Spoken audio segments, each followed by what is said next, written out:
ദിവസം കടന്നു വരാനുണ്ട്. അവരുടെ വാകളെ സീൽ വെക്കുന്നതായ ഒരു ദിവസം കടന്നു വരാനുണ്ട്. ഈ ദുനിയാവിൽ എന്തെങ്കിലും ഒരു ആവശ്യത്തിന് വേണ്ടി വാ തുറന്ന് സംസാരിച്ച ആളുകൾ മഹ്ശറയിലേക്ക് കടന്നു പോകുമ്പോ ഈ ദുനിയാവിൽ അവൻ ജീവിച്ചതായ കാര്യങ്ങളോ അവൻ ചെയ്തതായ കാര്യങ്ങൾ വാ കൊണ്ടവന് സംസാരിക്കാൻ പറ്റൂല. പ്രിയമുള്ള മുഅ്മിനീങ്ങളെ, അതിന് പകരമായി അല്ലാഹു സംസാരിക്കാൻ വേണ്ടിയിട്ടുള്ള കഴിവ് കൊടുക്കുന്ന അവയവം ഏതാണ്?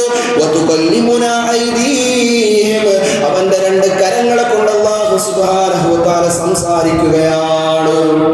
സ്വത്ത് തർക്കത്തിന്റെ പ്രശ്നങ്ങൾ കടന്നു വരുമ്പോ, സഹോദരന്റെ ജീവിതത്തിലുള്ളതായ പ്രശ്നങ്ങൾ കടന്നു വരുമ്പോ, സാമ്പത്തികമാകുന്ന പ്രശ്നങ്ങൾ കടന്നു വരുമ്പോ, കള്ളവും ഉള്ളതും ഇല്ലാത്തതും സത്യവുമെല്ലാം മിശ്രിതമാക്കി നിന്റെ വാഗുണ്ട് നീ നിന്റെ സഹോദരന്റെ മുഖത്ത് നോക്കി സംസാരിച്ച സംസാരങ്ങളുണ്ടല്ലോ, അതൊന്നും മഹ്ശറയിൽ അല്ലാഹു സുബ്ഹാനഹു വ തആലയുടെ പരമോന്നതമാകുന്ന കോടതിയിൽ വകപോകൂല. കാരണം ആ സമയത്ത് നമ്മുടെ വാഗുണ്ട് സംസാരിക്കാൻ പറ്റൂല. മറിച്ച് അല്ലാഹു സുബ്ഹാനഹു വ തആല സംസാരിക്കാനുള്ള കഴിവ് കൊടുക്കുന്നത് നമ്മുടെ കരങ്ങൾക്കാണ്. നമ്മുടെ കരങ്ങൾ അവിടെ സംസാരിക്കുകയാണ്. കരമതാ സത്യസന്ധമായി നമ്മുടെ ജീവിതത്തിൽ എന്തൊക്കെ ചെയ്തോ അത് മുഴുവനും കരങ്ങൾ അല്ലാഹു സുബ്ഹാനഹു വ തആലയുടെ കഴിവ് കൊണ്ട് അവിടെ സംസാരിക്കുകയാണ്.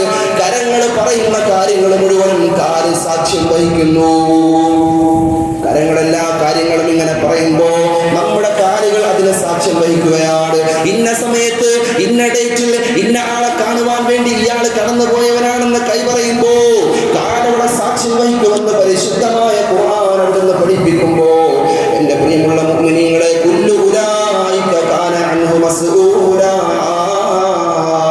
നമ്മുടെ ജീവിതത്തിൽ സംഭവിച്ചു പോയിട്ടുള്ള അഖില നിഖില വിഷയങ്ങളും അല്ലാഹു സുബ്ഹാനഹു വ തആല പരിശോധിച്ചിട്ടല്ലാതെ സ്വർഗ്ഗത്തിന്റെ ഉദ്യാനങ്ങളിലേക്ക് നമ്മുടെ റൂഹ് കൊണ്ടുപോവുകയില്ലെന്ന് പരിശുദ്ധമായ ഖുർആൻ